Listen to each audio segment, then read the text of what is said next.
I don't like the drugs, you know, and something's got to be done pretty soon with these. Well, it's not just the kids, it's the adults too, you know. I mean, adults give it to the kids or sell it to the kids and whatever, and then they go from there, you know.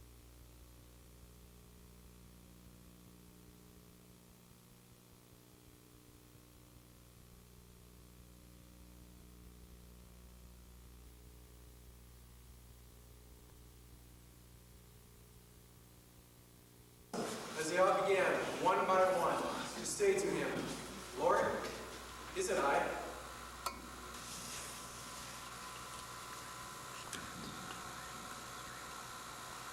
Are put into this program. And the exciting thing is we're looking forward to sharing with the community what the real purpose of Easter is, the real meaning of Easter is, and the love that Christ has for his people, that he's still alive, that he's not dead. And that's exciting.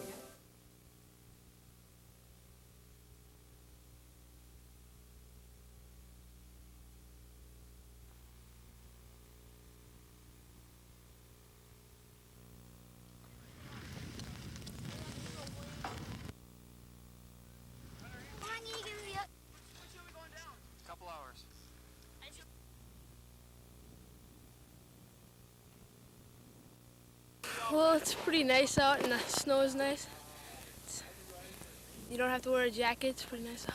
Have you ever been skiing on Easter before? No. What do you think of it? Fun. Just the day and finishing off some of the great skiing that we've had at Spirit Mountain all year. So kind of beat videos and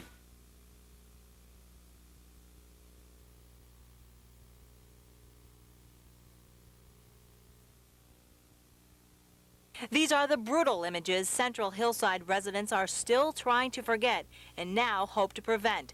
The Central Hillside Community Club is inviting all Duluth residents and the Duluth police to help control increasing crime by holding an open forum. It's time to do something. That's why we want everybody to come together, see if we can get them together to do something about this. This is how we think we're going to set it up. Tables and so many people at a table to talk about the problems, the concerns they might have. George Parker is vice president of the community club, and he knows firsthand how bad crime is getting. His 14-year-old daughter, Katrina, got caught up with gang activity in Duluth. There was a different one that was harboring her, giving her drugs, giving her alcohol, hiding out in buildings and everything for 4 or 5 days at a time. She's turned her life around. Her grade point average has gone up to a 3.5 now. She's back at home. Duluth police say they'll be at Central Hillside's meeting. They say community involvement is the first step in controlling crime in all neighborhoods. This is that you go and you meet with the community people as the neighbors who are police, and you see what problems are in the neighborhoods and what priorities the neighbors, the people who live in those neighborhoods, put on them, and then you work together. Parker and Taylor were sent by the club to a national crime prevention seminar in Atlanta. There they studied creative crime solutions within communities. They say these solutions will be brought to the forefront of the forum. In Duluth, Ann Carroll, Channel 6 News.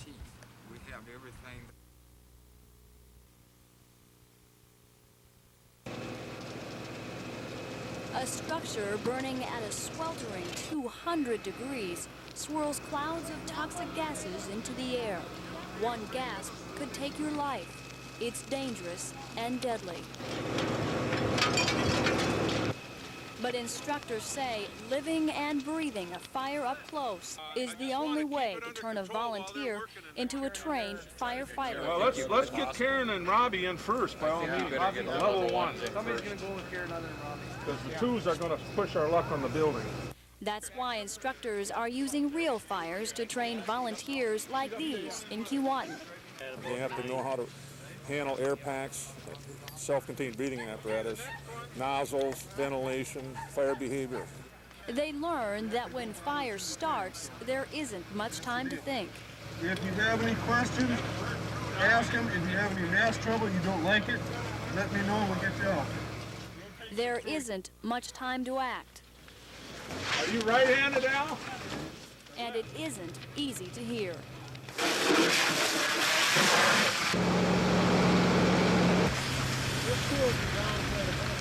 But it is as close to the real thing as it gets. This is the most valuable training that a firefighter can get, especially rookies coming into the department. Skills that could one day be the difference between life and death for you or a firefighter. Other than occasional smoke getting into buildings and that, we usually don't have any accidents that we regret. But you have to be on the ball. Molly McMillan, Channel 6 News.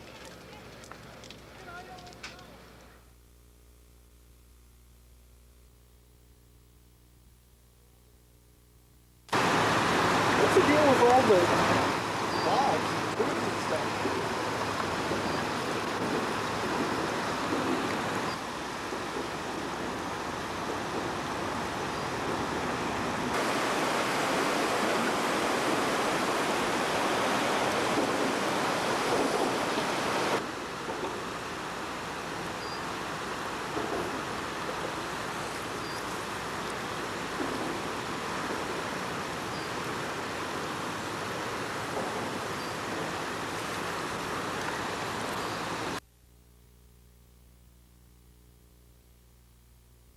Why that should be the way we manage them, is that the public is going to learn the long-term values of sustainable development, and I think that will become more the norm.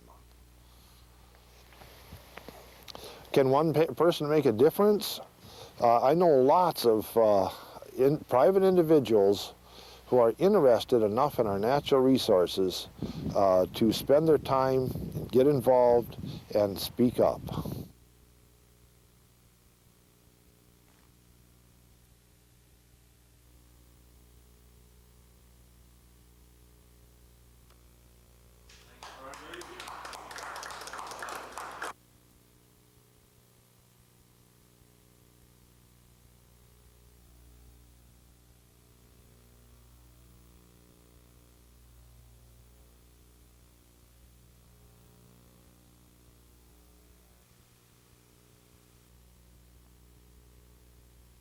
With really, if indeed, and this is a total support of.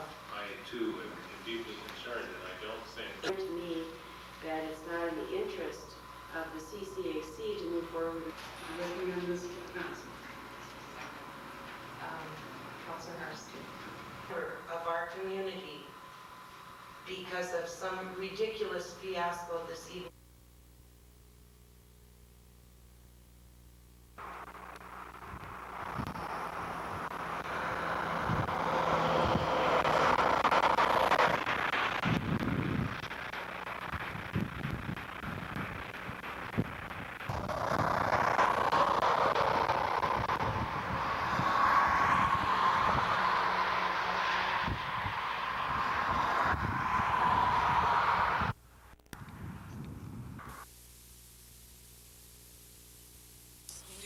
Hey, these look good.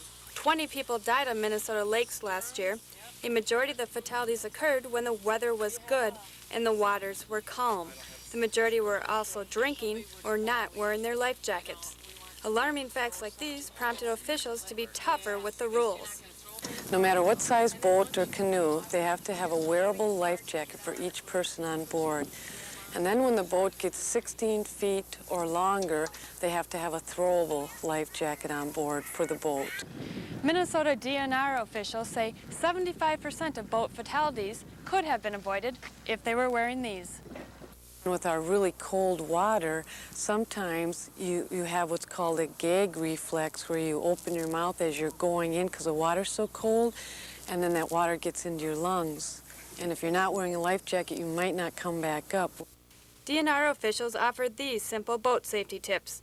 Wear your life jacket at all times. Do not mix drinking and boating. Keep an eye on the sky while you're out, and have another lookout person in the boat to help keep you alert. Cause the waves and the sun and any alcohol wear on a person, and it tires them down, but you don't realize you're getting tired. Larson says the keys to boat safety are to play it safe, wear life jackets, and don't risk taking on Mother Nature. Molly Boyum, Channel 6 News.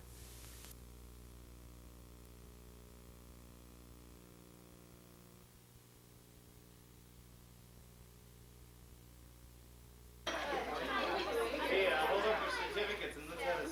I can't.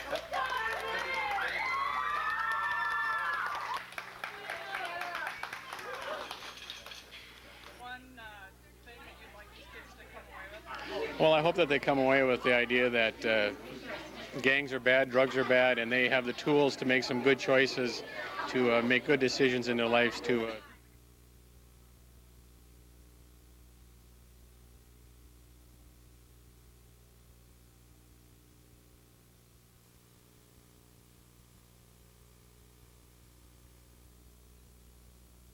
We think that school children would benefit more if it was later, like at 4:30, and Oprah Winfrey could be pushed from 3:30 to 4:30, because Oprah, I don't think, is a child's program. I do like the way you format your news and weather and sports. Appreciate all that you do on reporting. Thank you.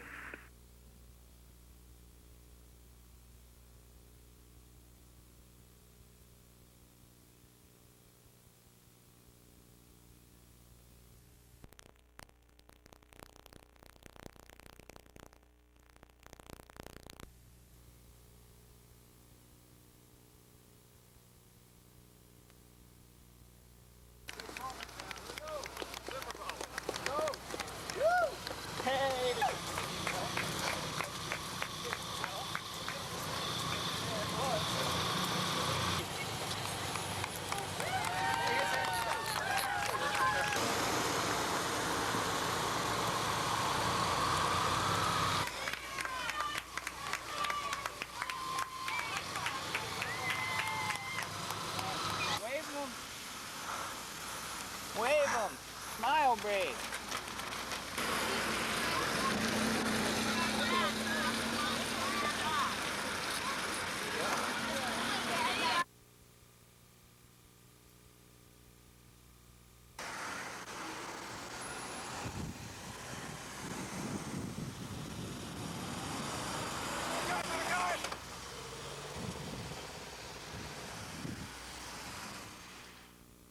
This project, which is an interim project, is to put the neighborhood back into shape to try to ease the bad traffic congestion up here until we're able to get the big job done.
Oh, look at that thing.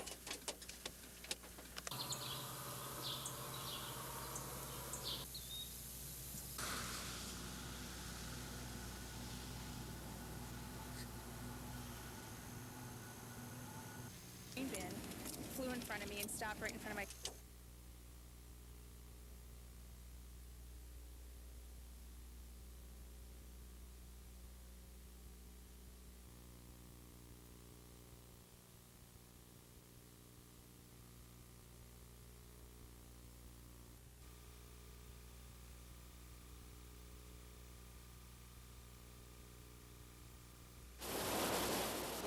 What begins as a spring shower worsens into sheets of pounding rain falling from threatening walls of clouds.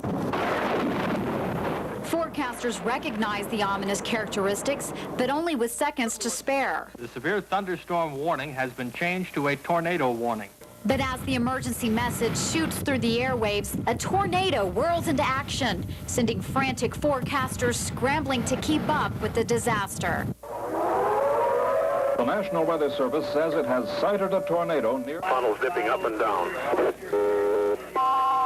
This whole neighborhood, Hutchison Road, has been wiped out. Houses leveled, wires, poles, and power down. You better send everything you can get over here. Everything we got's rolling, 962. I'd never experienced a tornado, had no idea the devastation that was about to strike our family.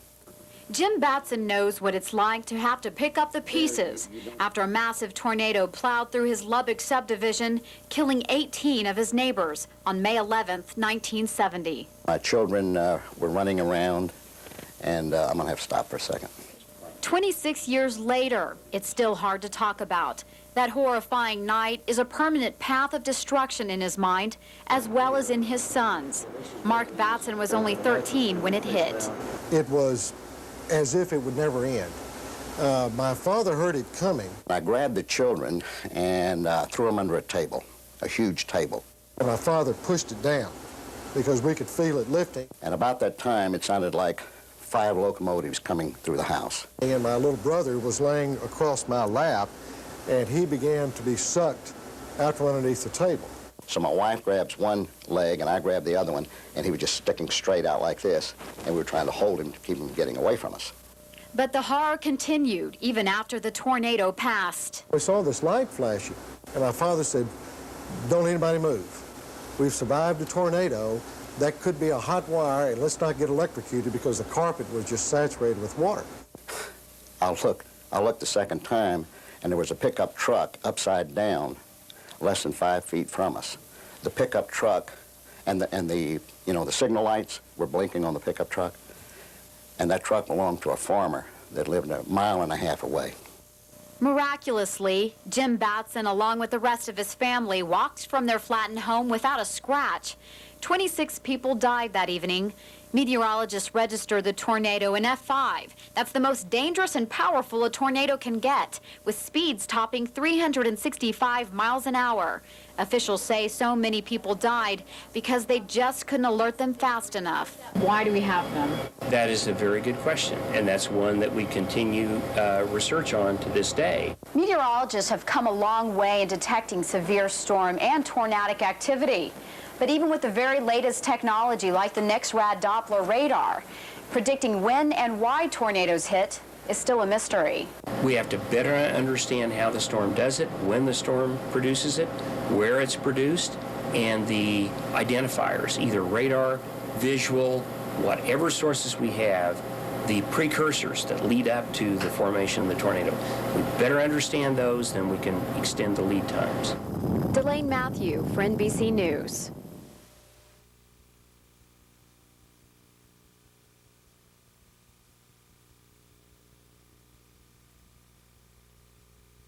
Large tornado on the ground, major tornado on the ground. In a matter of seconds, lives are changed forever. I've got major damage at the Major damage. Homes demolished, belongings scattered, lives lost. Officials say mostly because families don't have a plan of action when a tornado hits. As a result, people panic and make costly mistakes. It was as if the angels had put their wings on us. And then by the grace of God, 6 people and a poodle dog survived. While that may be true, one thing is for sure, the Batson family had the right idea. They took cover immediately within their home. Why are they so devastating? Simply wind speeds, because the wind speeds can reach up to 300 miles per hour. And obviously that's devastating. 2x4s turn into 100-mile-per-hour spears. Even airborne shingles have been known to split trees. That's why it's so important to take cover inside. But where? No tornadoes coming. Where do you go in a home? Best place to go in the home is the lowest floor of the house, preferably the basement if it's available. If not available, go to a reinforced shelter such as a bathroom. And by the way, if you're in an apartment, get to know your downstairs neighbors fast. Now, the sturdiest point in your home with the most walls between you and windows is usually the bathroom. So as quickly as you can, secure your family, grab a mattress, and cover up.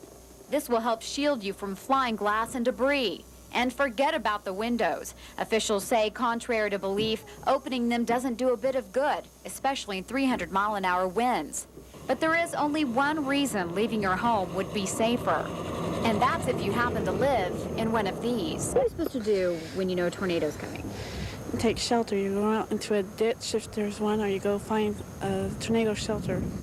This is what was left of a trailer park in Sweetwater back in 1986 after an F4 tornado blew it away. The problem is obvious. They're too light. But that's not a problem for these kids at Bowie Elementary School. It's a pretty secure building. Tornado is gonna get you. Plus, they're practicing an organized duck and cover routine where they line up along the wall, crouch down, and cover their heads. But what if you happen to be on your way to school? Say you're driving in your car. What are you supposed to do when you see a tornado? Turn around and go the other direction. Wrong answer. Back in 1979 in Wichita Falls, 54 people tried to do that. More than half of them died as a result.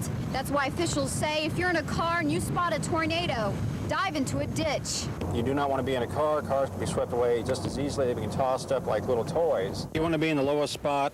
Again, that's the main point.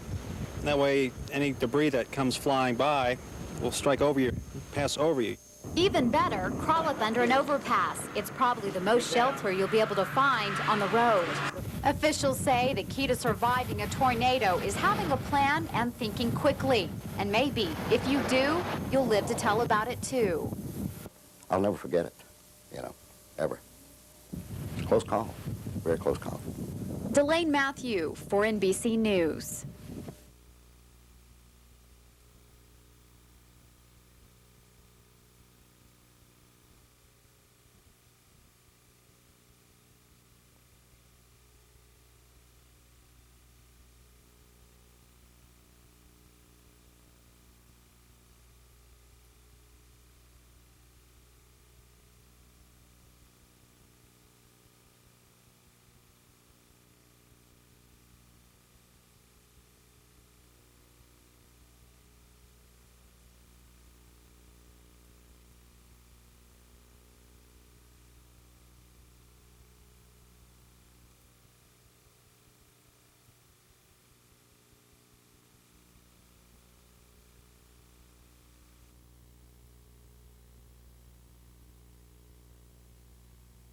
Strongly that if we can make it to the primary, which there are 3 other people in the primary, you know, hard work and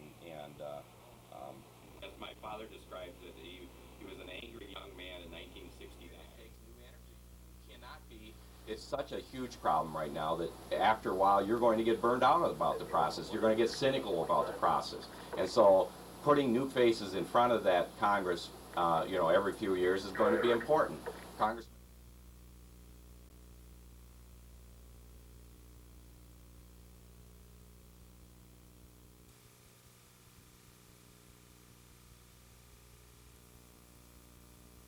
Because we're going to catch him.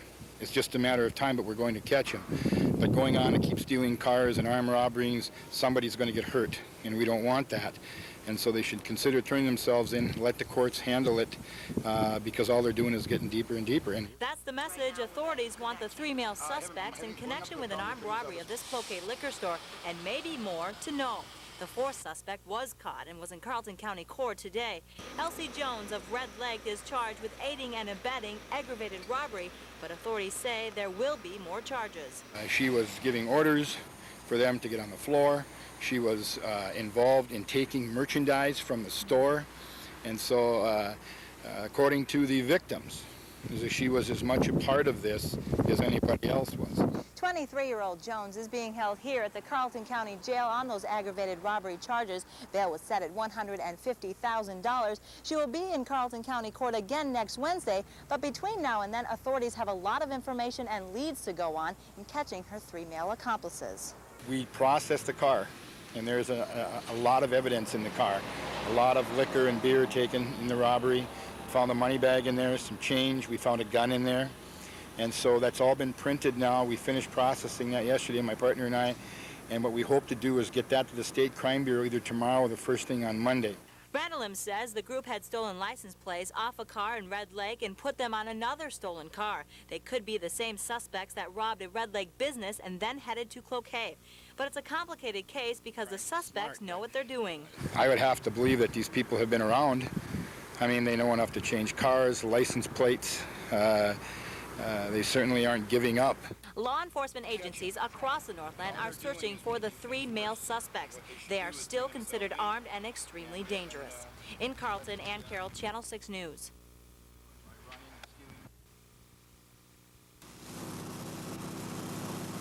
Right now, there are just a few areas still burning in an 1,800-acre fire that broke out in the BWCA this past Friday. Forest Service officials say they are now trying to line the fire to help put it out for good. Today they're building a bunch of fire line, and we've had to go kind of indirect on this fires versus building a fire line right next to the fire. We've had to back off a ways from it because of the terrain, and we're tying the fire line into lakes and streams and rock slides. Officials say after the fire is lined, they will go in and burn out some other potential problem areas. Officials say it takes hundreds of people to help in this type of effort. Out on the fire right now working, there's probably a little more than 100 folks. There's maybe 20 or 30 of us around here in ICP, operating supply and logistics and finance and the medical unit and fire information and all those things that support the fire effort.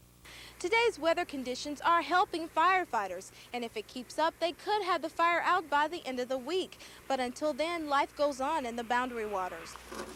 Vacationers in the area say they've been informed about the fire, but that's not keeping them from the water. I mean, we ask questions to make sure we knew what to do. If we see flames, we'll go the other way and maybe, just go out in the middle of the lake if we have to. If temperatures rise and humidity decreases, firefighters may be facing a longer battle. In Tofty, Tamika Snowden, Channel 6 News.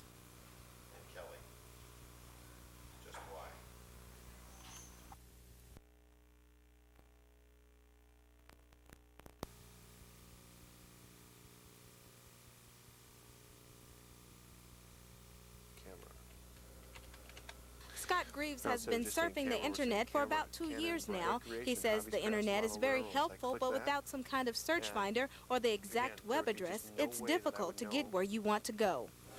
Is because it's impossible to find anything without a search engine. I mean, you just can't do it. Unless you're a savvy user and you have a general idea of what to look for and what to type in, you won't find anything. The way many people receive their news is about to change. Through a new innovation, people can receive additional information on news stories with just the click of a mouse. We'll provide the people at Yahoo with what our top story of the day is. They'll in turn go and search the World Wide Web and find at least 3 or more related sites that have to do with the story that we're covering. And those 3 sites will then be put on Online 6. In addition to seeing the story on our website, internet surfers will also be able to access other websites through Yahoo. That increases the flow of information and helps you, the viewer, as well as businesses who take part. Well, I think you're seeing these kinds of partnerships becoming more and more common in many fields. In areas of finance, you're seeing more joint ventures and partnerships. Healthcare, communications, they're becoming more and more common just to remain competitive and to be competitive. The Yahoo program will be coming to an Online 6 website near you very soon. In Duluth, Tamika Snowden, Channel 6 News.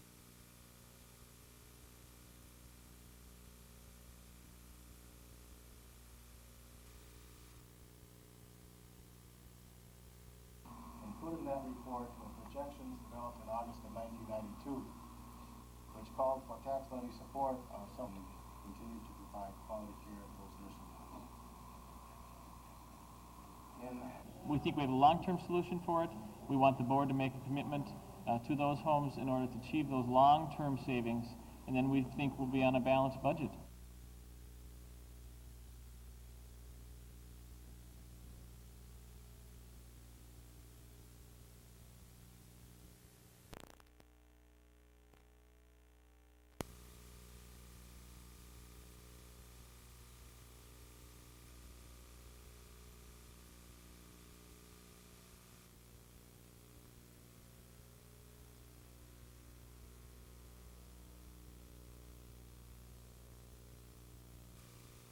That's correct. There hasn't been any further arrest at this point of, actually there are 2 other individuals involved, not just 1 but 2, but these are the only 2 in custody at this point.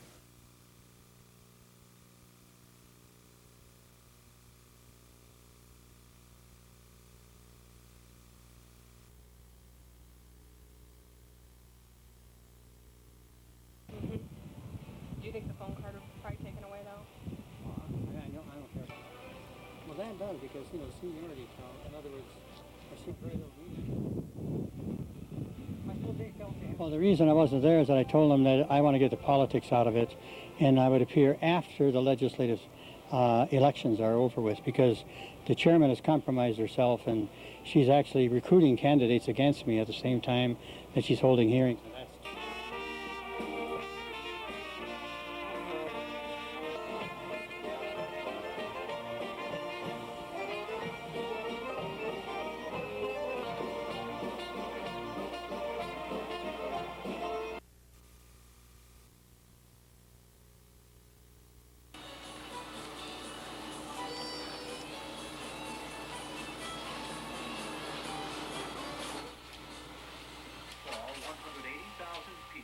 I felt that those who wanted to maintain the current protection for the wilderness in this town would still like to grant locals that concession, to give them their trucks back, to make it a little easier to get their boats across Prairie Portage.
It is our first protest. We've had some public announcements about this problem. Nobody's picked up on it. Nobody's made an issue out of it. We're going to make an issue out of it for Polinsky if they don't want to address the issue.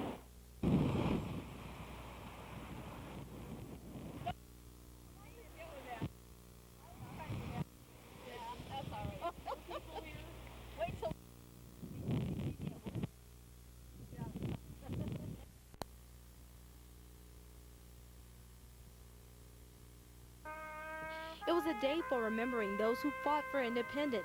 The town of Poplar is celebrating veterans and the memory of Poplar native Richard Bong. But today is just a recognitional day, kind of a community getting out, remembering Richard Bong, and remembering all veterans. They call Bong the ace of all aces. During World War II, he flew the P-38. One veteran says that he and Major Bong flew together, and all you needed to fly that plane was just a little guts. Oh, yes. No problem at all. All you had to do is have the nerve to get in there and fight, you know. It's a pretty powerful plane then, huh? The best in the world. The town is also trying to raise money for the Richard Bong Memorial, which will house the P-38.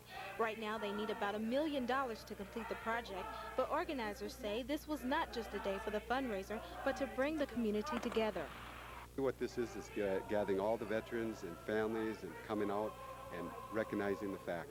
We're using it not solely for the fundraiser, as much as we are trying to do is trying to instill some pride into the community and keep the flame going that it is the 4th of July weekend. This is a veterans thing. Let's keep it burning. In Poplar, Tamika Snowden, Channel 6 News.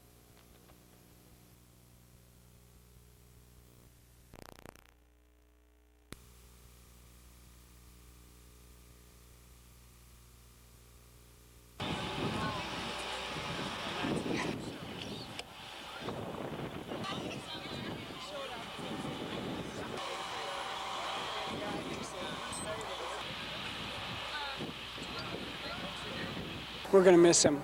He's been a real joy to have in our home.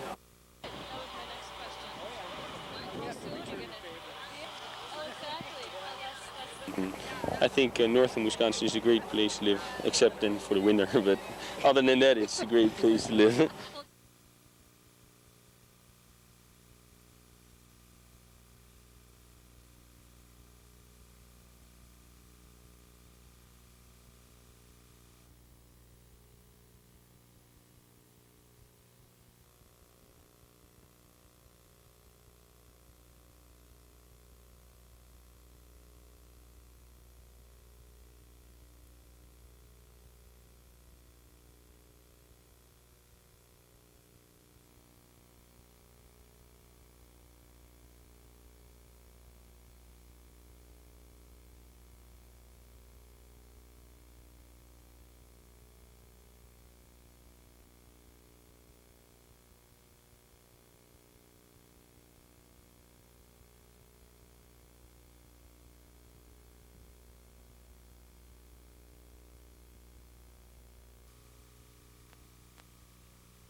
The only problem is we'll try to keep people away from the immediate discharge. There is no other hazards except being right in the discharge flow. The material is all clean, safe material.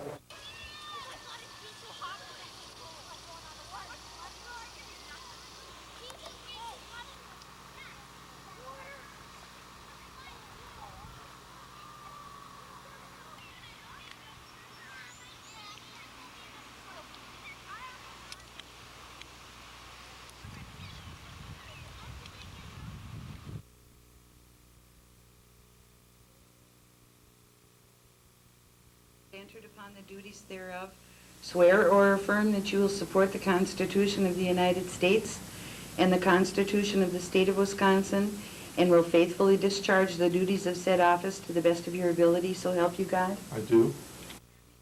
They want to ask her.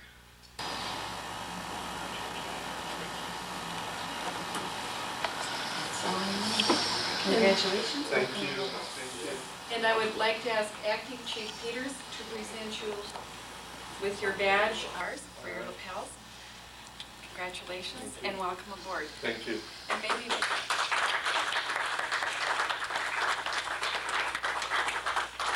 would you like to share a few words and answer questions? I just think that as I begin, as I've mentioned before earlier in the press conference, I think things are very healthy and very positive within the police department.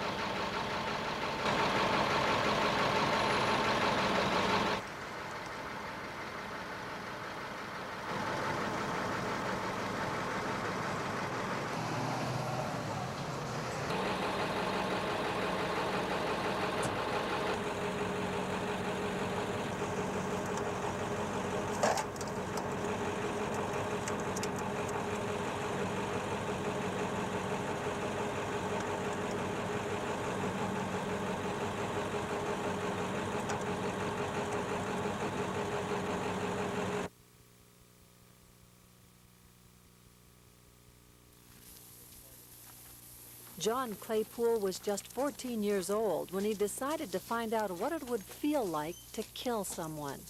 He chose as his victims the mayor of Lake City and his wife, Wilmer and Verona Strickland. Can you tell us anything briefly? No. For 21 years, the murder remained unsolved.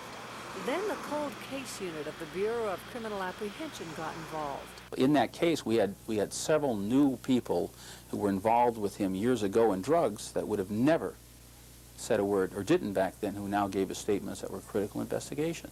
The investigators put the killer behind bars and finally brought some peace to the still grieving family. Justice, even years after the crime is committed, is the mission of the BCA Cold Case Unit. Sometimes the beauty of taking a look 5 years later back at a case is that the relationships have deteriorated. The sense of loyalty maybe is no longer there. Also helpful in many old cases is modern technology. Evidence subjected to current forensic testing, sometimes revealing long-kept secrets. We have cases currently probably 9 years old where PCR technology is bringing up results, whereas 10 years ago we didn't even have DNA. It was testing here in the Minnesota State Crime Lab that put a drug... A man was murdered in St. Paul in July of 1990. And we went in September of 1995 into a bathroom and found the area where the homicide had occurred and recovered blood that DNA could still be used on. 2 men were convicted on the strength of that evidence. Another thing that's critical in solving cold cases is time. Things change, relationships change, people have talked, they bragged about it because they felt safe, they talked to other people. There's witnesses that nobody knows exist. The Cold Case Unit also makes use of the media.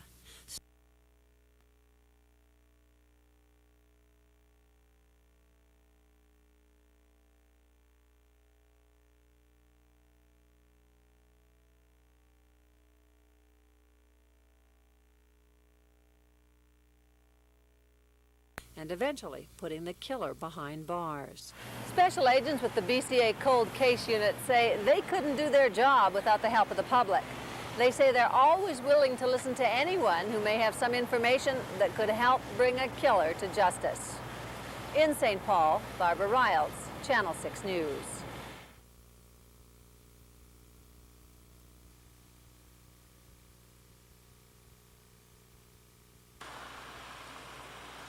It was just after 3 on a cool September morning in 1966. Hermantown High School musical standout John Wold was by Erickson gas station at 502 North 6th Avenue East. It had been a quiet night here at the gas station until John was surprised by a man who crept up behind him, grabbed him around the neck, and began to stab him repeatedly. My understanding is that the fatal wound was actually a puncture wound to the throat that caused massive bleeding. He bled to death. The killer would then take John's wallet with just $7 in it. He never even touched the till. Police records suggest the murderer may have been startled by a car that pulled up to the pumps at that moment. 37-year-old Charles Blanchard, on his way home from work, needed gas. He drove into the station just moments after John received his fatal wound. As Blanchard held $2 out his window, the killer crept up beside the car, took the $2 from his hand, and stabbed him, shouting, "You've had it." Blanchard was able to get out of his truck with the killer stabbing him all the while. The two men raced out onto the road when the killer caught Blanchard and threw him to the ground. Blanchard then began to fight for his life, getting stabbed more than 30 times in the struggle. James Smizik and his date were driving by 6th Avenue East and 5th Street when they saw two men wrestling on the ground. Smizik's date leaned out.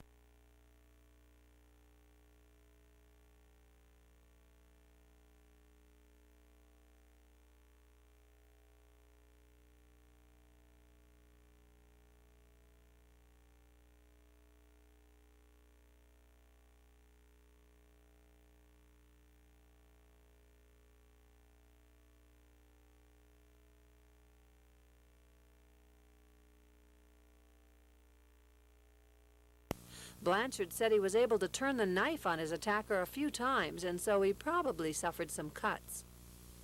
2 days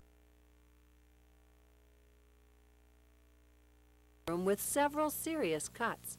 He said he got them through a fall from his bicycle, but doctors said the injuries appeared inconsistent with such an accident. Records show that this man became the chief suspect, but Blanchard was unable to make a positive identification. Duluth police believe he may still live around here. One of the chief suspects, I believe, still lives in the area, and it would be my hope that perhaps if he were involved, that he had said something to someone. People who knew the chief suspect said he was a wild man when he drank and that he drank a lot. At the time of the murder, the chief suspect was on parole from the St. Cloud Reformatory, where he had served time for aggravated assault. This tragic case has never been solved. Though it's been 30 years, authorities say the murder of young John Wold won't be closed until the killer is brought to justice. And there is no statute of limitations on murder. In Duluth, Barbara Riles, Channel 6 News.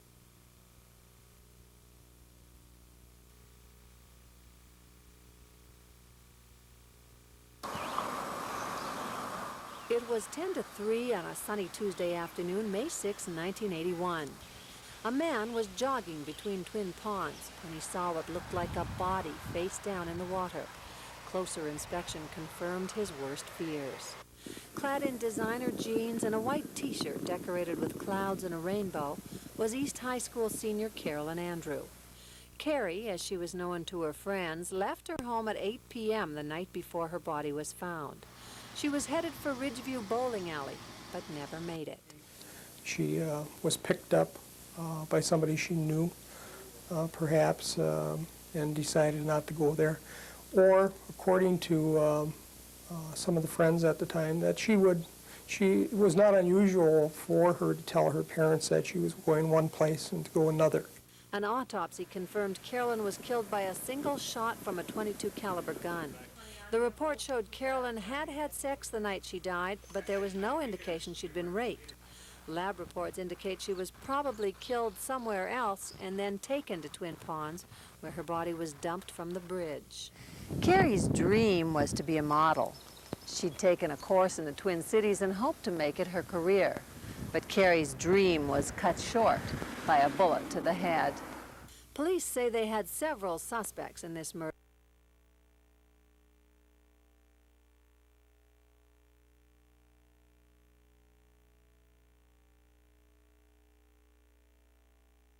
Carolyn Andrews' murder, said the polygraph results alone weren't enough. Some of the contradictions between what was said by them during one interview and what was said in the second interview, contradictions between them and other independent witnesses. But then again, there wasn't enough to charge somebody at the time. The airmen have since moved away. Hundreds of people were questioned in this murder, but nothing was conclusive. Even the motive was unclear, though police say Carrie could have been killed by a jealous lover. It appeared that this young woman had been seeing, at least two men during the same period of time, and one could not totally eliminate the fact that, jealousy could have been a motive. Police believe there are probably still people living in the area that know something and could provide some clues to the murder that ended the hopes and dreams of 17-year-old Carolyn Andrew. At Twin Ponds, Barbara Riles, Channel 6 News.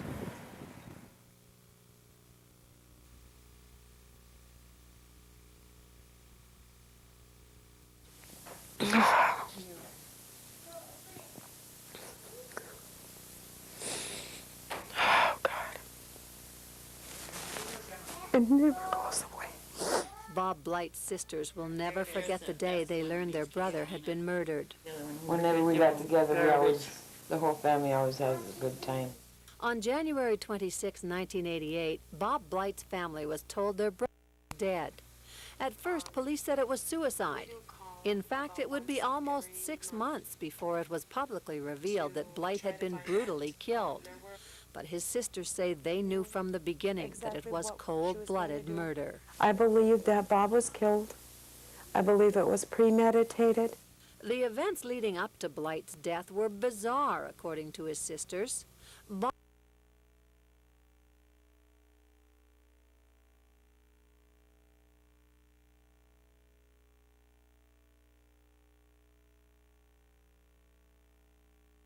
that was very odd, as though Marlis had brought Bob over to say goodbye. She insisted, and Bobby had that he come and hug me and kiss me and hug and kiss my mom.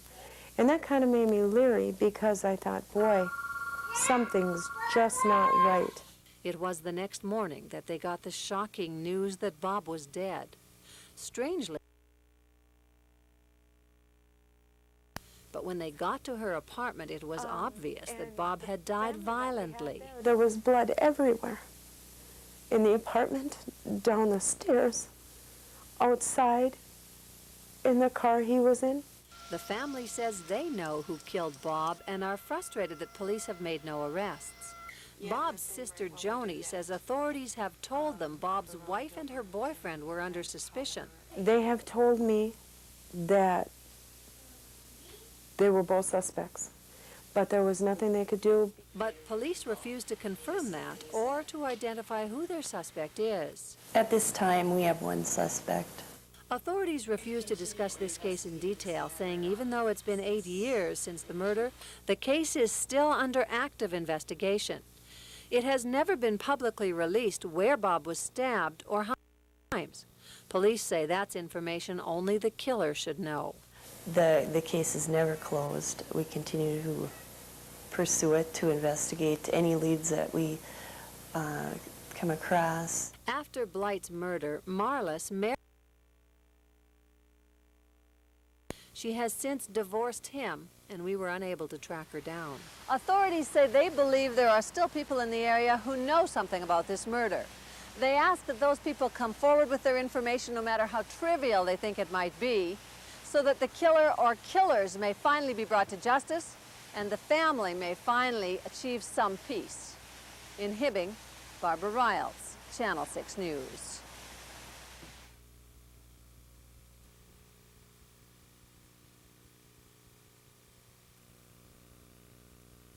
It was a quiet March evening in 1983.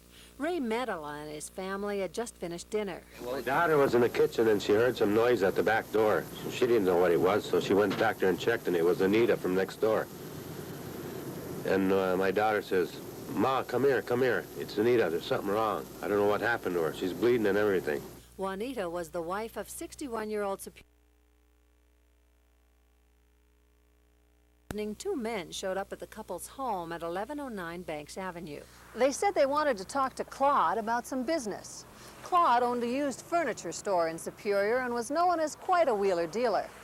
This would be his last deal. They were in the home, spoke with the male for a little while, took him aside into another room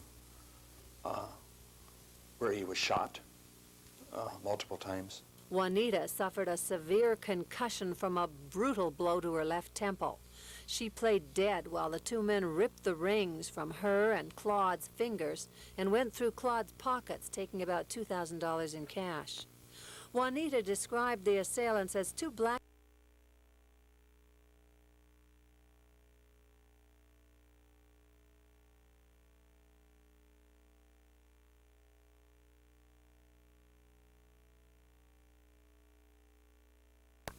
Police say it appeared to be an execution-style killing. He was told to kneel or lie on the floor when he was shot, which kind of suggests to us that it was a hit, not necessarily a burglary or a robbery. The killers did leave some evidence behind. 1 foot.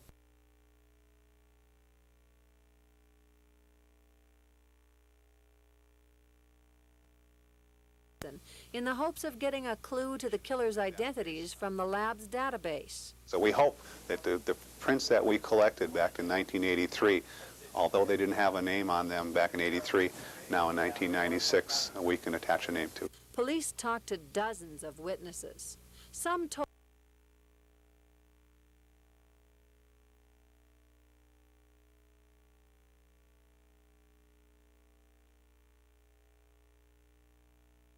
still live in this area, and they believe someone knows something about this case. There was always talk about dealings. Possibly he was into some loaning of money, not necessarily a pawn shop, but maybe some loan sharking. People hear things. A number of years have passed.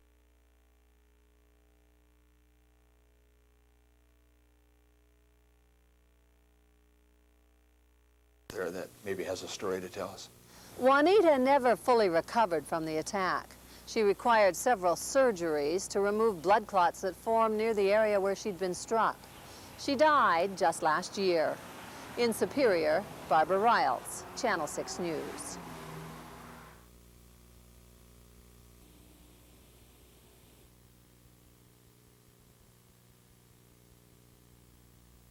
The FMCS will have two negotiations.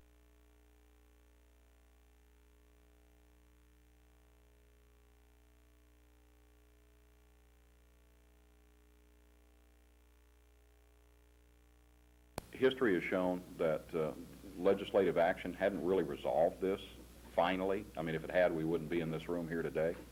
And so a lot of people seem to think that even if one or the other bill passed, it would still be a good thing to go ahead and go through this process. Recently, the U.S. Senate and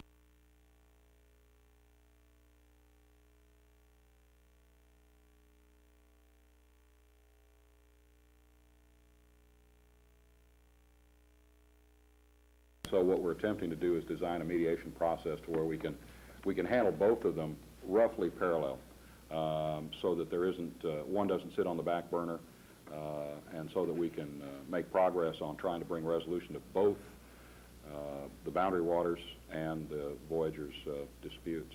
One pro-wilderness act.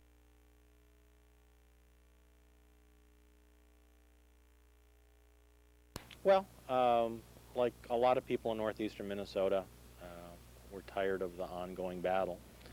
And while I don't think the mediation process is going to be a lot of fun, and I am somewhat skeptical about the possibility of consensus, it's time that we try something like this.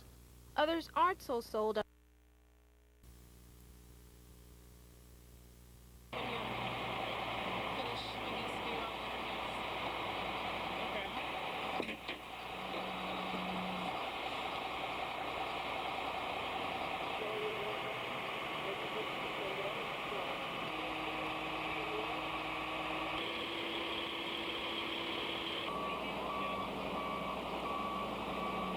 So we're very happy to have it back. A lot of people were very upset when it went to Fort Worth, and I think they're going to be pleased to see it back.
And they've said that they're accepting to some type of a compromise, and hopefully this is a compromise that they can accept. Those people that were upset over the foghorn, that haven't been able to sleep, have expressed their satisfaction with the compromise as well.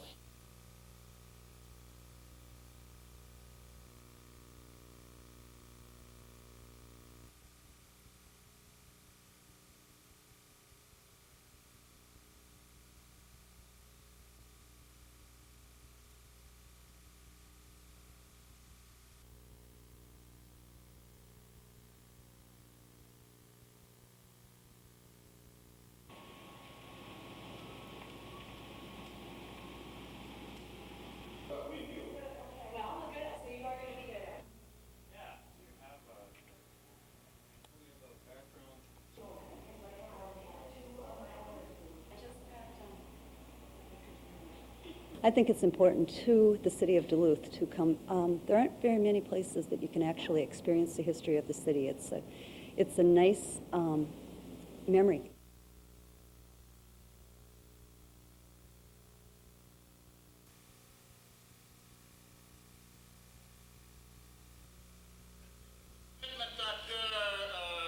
He's going to take a cut, and it had nothing to do. To have intelligence and can see through these kind of garbage attacks. You guys, people didn't elect me from Minnesota to not do the right thing. And we are a state that cares about children, including those children are the most vulnerable.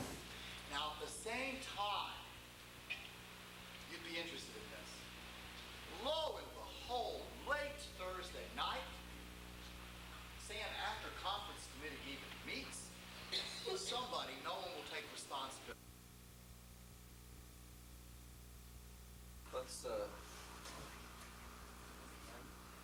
let me shake your hand here as we give this $90,000. Thank you. Thank you. Appreciate it. Okay. Where did it come from? This is taxpayer money coming back to Douglas County to work here. It comes from the United States Department of Agriculture, and it's for the express purpose of providing housing.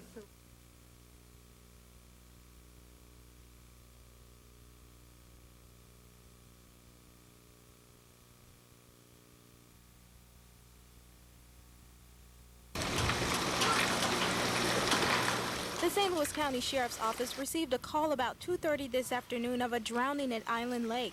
Authorities say the witnesses that heard the cries for help called in. People on shore here heard an individual yelling for help, and that's when they initially called 911 and believed that there was someone in trouble in a boat. And then we received additional information while we were en route that there was a person that was not in a boat that had drowned, or that presumed drowned, had gone under. Authorities say the two men decided to take a dip to cool themselves off, and then the victim went under. Two individuals were on the boat, two males, and they were hot, decided to stop, go for a swim. And both males jumped in the water, and then one individual realized that his friend was having some trouble, went back, and was trying to drag him back to the boat. The boat was blowing away because of the high winds, and was trying to drag him back to the boat and encouraging him to swim. He was unable to hang on any longer when he finally let go. Authorities say that there was some alcohol aboard the boat, but don't know yet if it is a contributing factor to this tragic ending. Right now, authorities are still searching for the victim's body. Nothing's been located at this time. We've got several witnesses from shoreline that were able to pinpoint where he may have been when he went down, and the St. Louis County Rescue Squad at this time is making efforts to retrieve that body. On Island Lake, Tamika Snowden, Channel 6 News.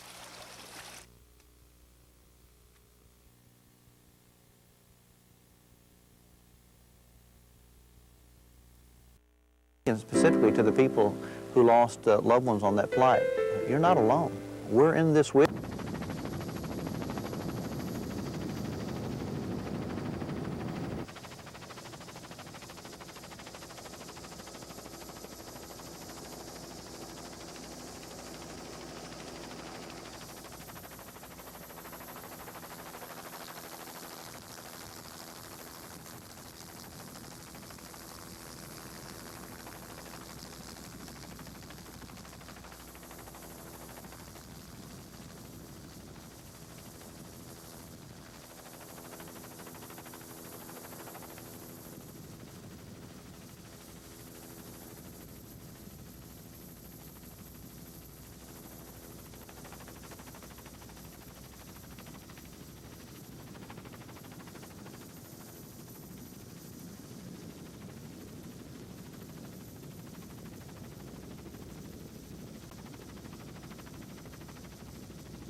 I'm Jeff Stock. I'm with Coachman Corporation. We're the company that owns this facility and a couple other buildings in Minneapolis and Des Moines.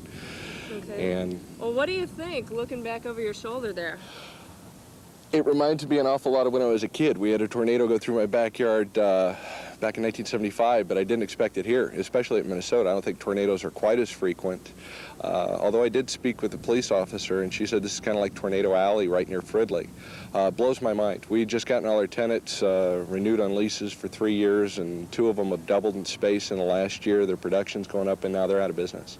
How many tenants are affected? 5 tenants. The least damage appears to be our tenant right next to us, and that's Mako, but they're not going to be able to do anything. The building's got to be torn down. There's probably 30 employees that are going to be losing their jobs at least for a month or 2.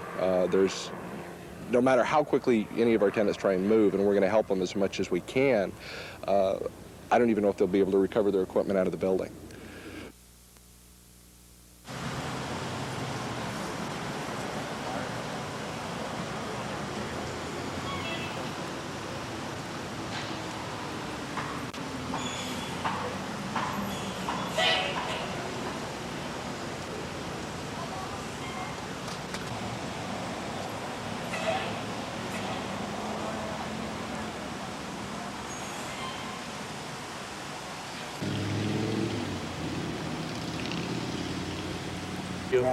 Could you tell us your name, please, sir? Keith Edmondson. And that's Edmondson, like on the sign? Yes, 31 Okay. Talmadge Way. In about 10:30, 11 o'clock, we heard a real loud bang, and it was just over with. And my wife was in the kitchen, and she could just see the trees going over, well, in front of the kitchen window. She could just see the tree coming right alongside the house.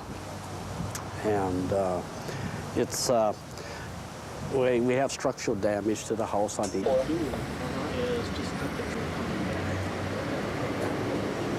assessment there, but they just wanted to get it off so Yeah. sure seal it up. But I didn't know if you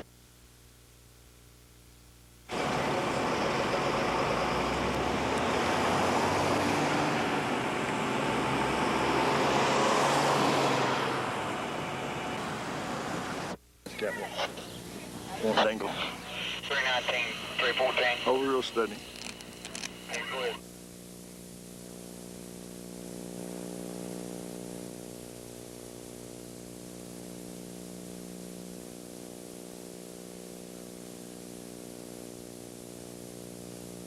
And it was about 6 miles from Walters. We started calling everybody we knew in Walters, telling them to head for the shelters.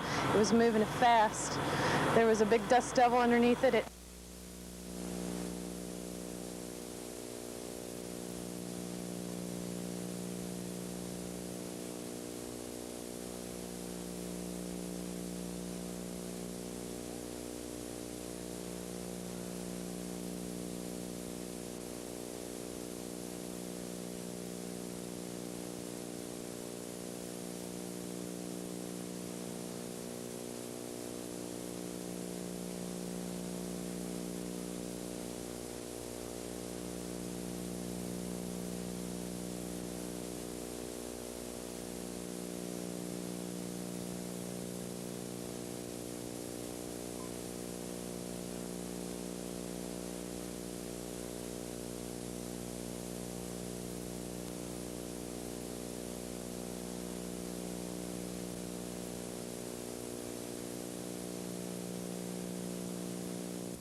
Sickle cell anemia is caused by a genetic defect that causes the red blood cells to assume an abnormal elongated shape.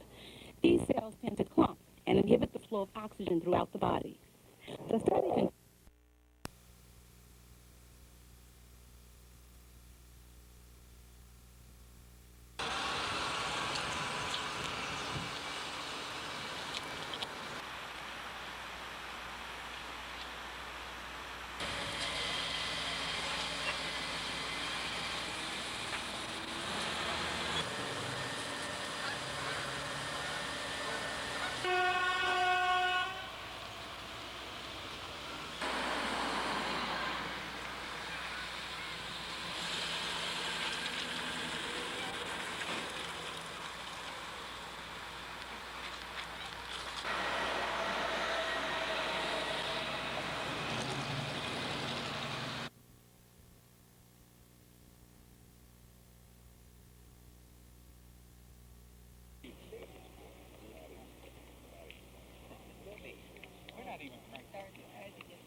It's a real competitive game. You know, the people are all good friends, but it's very competitive, and it takes a lot of time.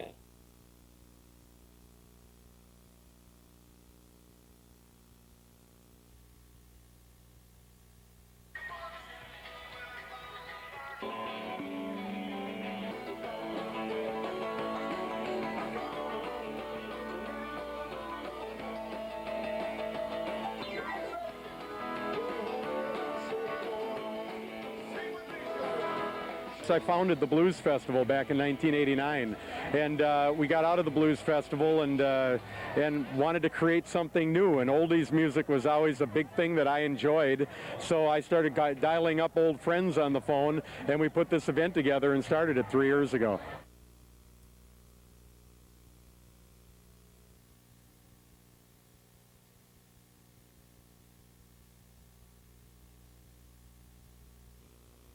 She really knew what she wanted. She worked really hard for it. She was funny, happy, made others the same, all the time. Joanna Simer's friends say they never dreamed that anyone as healthy and as focused as her could suddenly be gone. That's, I think, on the last day of school. Yep. She wore sunglasses to graduation. She did. Simer graduated in the top 10 students in her class at Wayzata High School. She ran cross country, played women's rugby, and was a member of the National Honor Society. She was a feature editor of the school newspaper and was one of the co-anchors on the high school's daily television news break. Thanks. Yearbooks are here in case you haven't already. For her journalism teacher, Roger Mann, the loss is devastating. He saw her destined for greatness. I always had a sense that Joanna would be the female Colin Powell, that she would do something wonderful, and she was so powerful. She would draw you into projects with her. Mann oversees the theater program, which produced Fiddler on the Roof last year. Joanna wasn't in it, but took the time to teach the cast about the traditions of her Jewish faith. And we actually had a very, very authentic show because of it. We had some details that were left out of, many versions of the play. She seems to have left a strong, positive impression with nearly everyone she touched, including Wayzata principal, Dr. Craig Paul. Class, if you did a lineup of Americans and you had a choice of the daughter you may want, this would be the young lady you'd pick out of that lineup. Really just outstanding.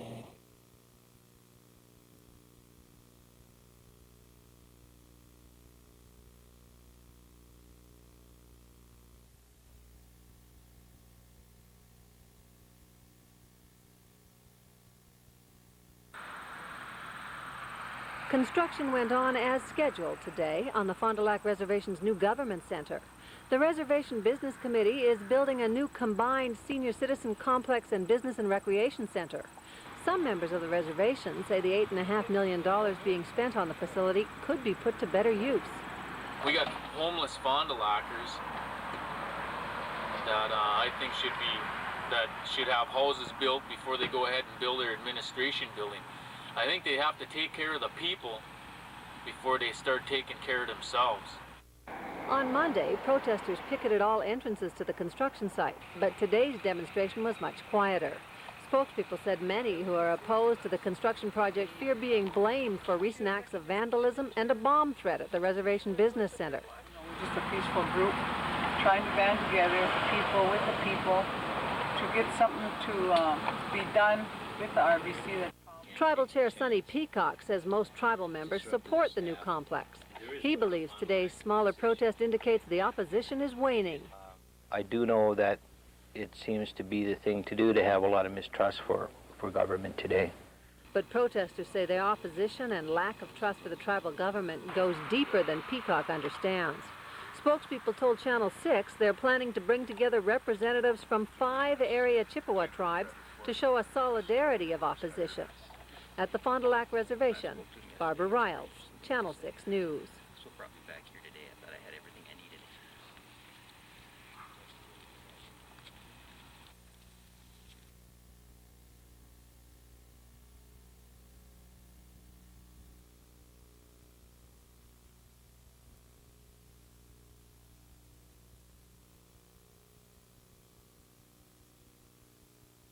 They don't give anything for 12 to 18-year-olds to do anyways. There's no activities or clubs or anything for them to go. So if they can't come here without supervision, where else can they go? On the streets? We aren't a babysitting service, and it's not fair to kids or parents to assume that we are. We can't watch over the kids, and you'd be surprised how many kids are in here, 2-year-olds with 12-year-olds, that spend the whole day here.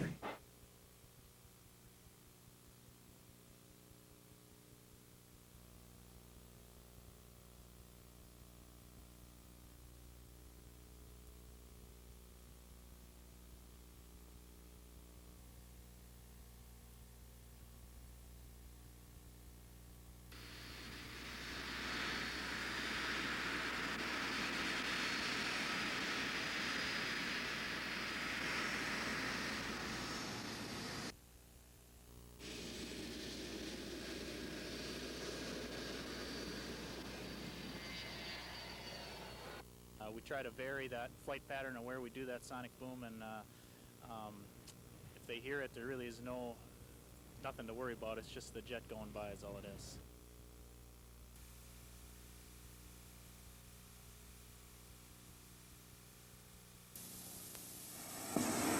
Right now we are working on warming the engine up.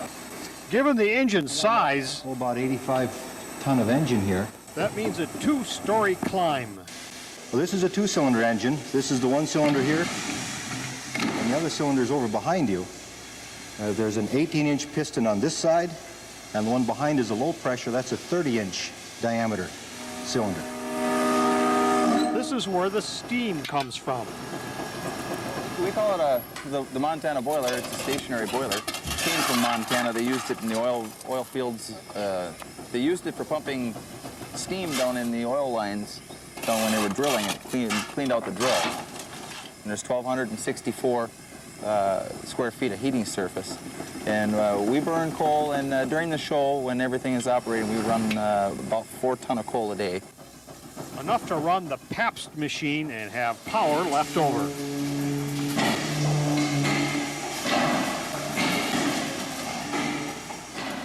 This is one of 4 engines that Alice Chalmers built for the Pabst Brewing Company in Milwaukee.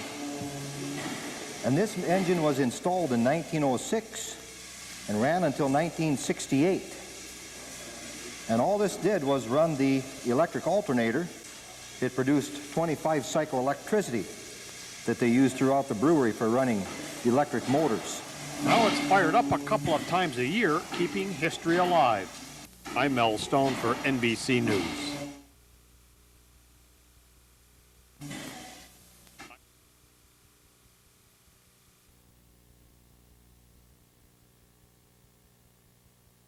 Pointing, things like that. Small projects, who telling your father, who tells his brother, and on and on.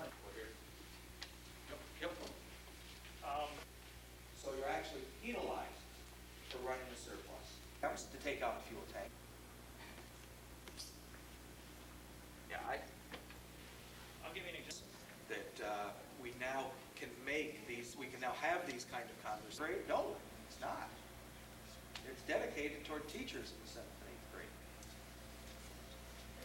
Yes. The question I have is, you're speaking of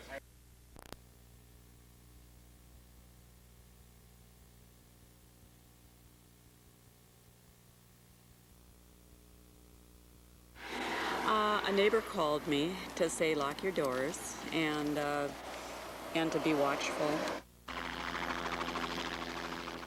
Rita Bergstead wasn't the only watchful person along the North Shore as a manhunt begins in the early morning.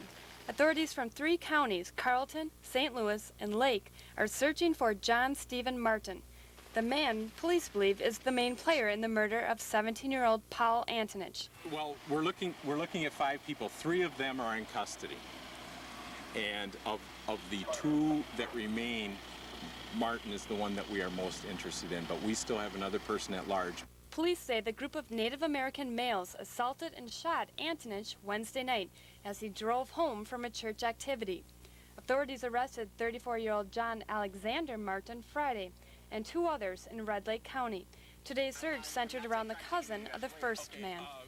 Some of this has just been wonderful help from some people in the community who gave us some information that we followed up on. And then basically, because of the large number of detectives working on this, a lot of things have fallen into place. It's now early evening and tips continue to come in. That leads authorities to 2 harbors. Well, I hope they get them. I hope they get all of them. And I hope they get the punishment they deserve. As darkness sets in, the manhunt intensifies, bringing squads back toward Duluth. It's extremely difficult. He shows up and disappears and shows up and disappears. So. But nonetheless, authorities are confident the killers will be caught. Along the North Shore, Molly Boyum, Channel 6 News.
There you go.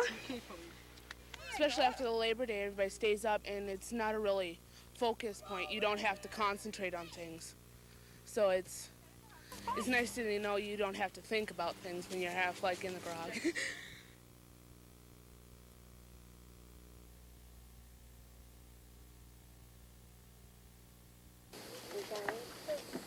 Stuck between a rock and a hard place is where 4 families say they live. The weight limit on this bridge along the Finn Road in Superior Township has a weight limit of 3 tons or 6,000 pounds. Residents say it's a huge inconvenience for them. Well, a pickup with a couch on the back of it is over 3 tons, so we couldn't move out if we wanted to, you know, 1 piece of furniture at a time. Mike Mancini says he recently lost his fire insurance coverage because of the bridge. Our family needs a place to live, and if anything should happen, not only would it burn to the ground because the fire engines couldn't come in, we wouldn't be paid anything to reestablish our lives. So this is. Fire engines aren't the only emergency vehicles that can't cross the bridge. Gold Cross says they'd only be able to give medical help to the residents if they were brought to them. But sometimes there isn't time. I hauled his mother through 4 feet of snow alone in a car chained to a bulldozer when he was still inside her on the way to the hospital. To give you a better idea of how little weight this bridge can hold, we decided to weigh our news truck. This truck weighs almost 5,500 pounds. Now add a reporter, a photographer, and some gear, and we barely made the limit to cross the bridge. It makes me sorry I ever became a property owner in the town of Superior. If I had it to do over again, I wouldn't do it. The residents say they want Superior Township to make them a priority and replace their rickety bridge with the new one. In Superior Township, Molly Boyum, Channel 6 News.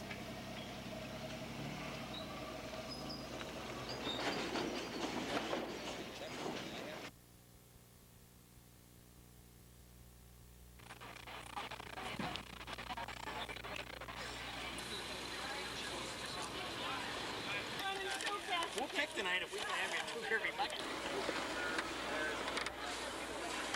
It's been going pretty well the last couple of years, and this is probably our biggest year yet. We've had farmers who are selling out, who have never sold out before.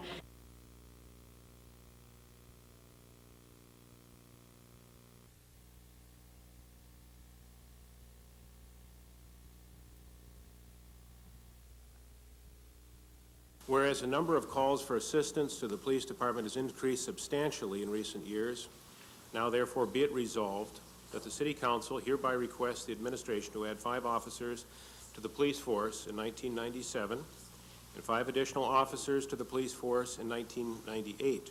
In this day and age, a plea for more police seems natural, and that's just the request Councillor David Wheeler made last night. According to Wheeler, Duluth has fewer police per capita than many other cities of the same size. However, Wheeler's idea received a cool reception because a tax increase was one of the options proposed to pay for the additional officers. We can't continue to be taxing our residents out of their homes. Along with the tax increase question, several councillors brought up the fact that the Duluth Police Department already plans to add 5 new officers this fall and 5 more next year. At least one person from the audience wondered if extra police would mean extra protection. The argument seems to be generally accepted around here that more police mean more safety. Well, if that were true, I think New York City and Washington, D.C. would be the safest places on earth.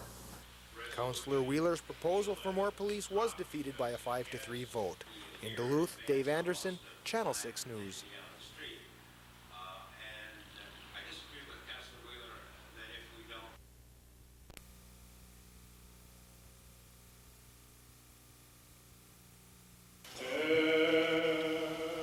It was a time for healing last night as over 700 people packed Duluth's Coppertop Church. The gathering was organized by the Violence Free Duluth and Men as Peacemakers groups in response to the shooting of Paul Antonich and other recent violent crimes. We, as a people, can heal ourselves. We can't do it alone.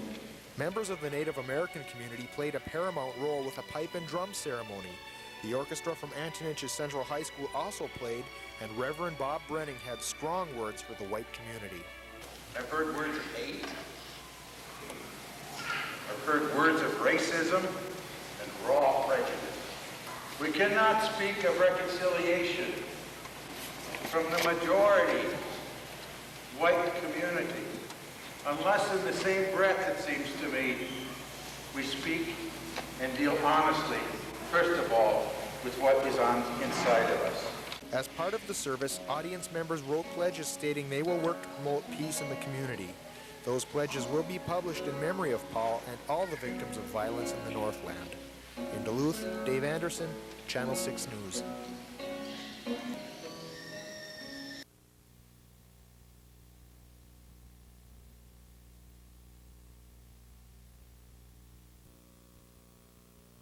Oh, very scary. Yeah, it's pretty close. Bob and Carol Ohms have lived here in this quiet Hibbing neighborhood for 42 years. They say nothing like what went on just next door has ever happened here before. Police say 36-year-old Rory Lee Schmidt and his 39-year-old brother Michael were staying here at this home. They say it was an argument over a gun that led Rory to shoot and kill his brother. There are charges pending on Rory. He is in custody. It depends on the investigation as to what charges will be brought against Rory. Investigators moved in to search for more evidence and clues to what happened here. Police would not say if the shooting is being ruled a murder or accidental, but they say it leaves a community in fear. Shocks a community like this? It most definitely does. It's hard to believe, really. A person has to be on guard all the time, I guess. In Hibbing, Ann Carroll, Channel 6 News.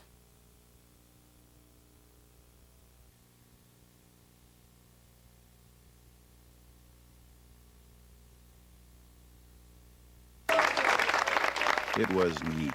Students and faculty, 300 of whom were dressed up in their Sunday best, standing at honor for the King and Queen of Sweden.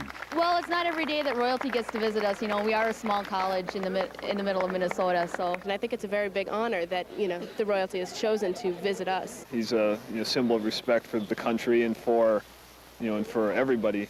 And so, granted he's human like everybody else, but he deserves respect of everybody. The royalty were visiting Gustavus Adolphus to help, well, to mark the sesquicentennial of the beginning of mass Swedish migration to the United States. They described the United States of America as a country in which authoritative regimes did not rule as in Europe, and in which class systems had been abolished. And through the chapel window could be seen kids lining up to offer their own royal welcome. They escorted, if you will, the royal couple to Nobel Hall, which was rededicated after 2 years of renovation. This was only the first of 3 days they'd helped celebrate Swedish immigration to the area.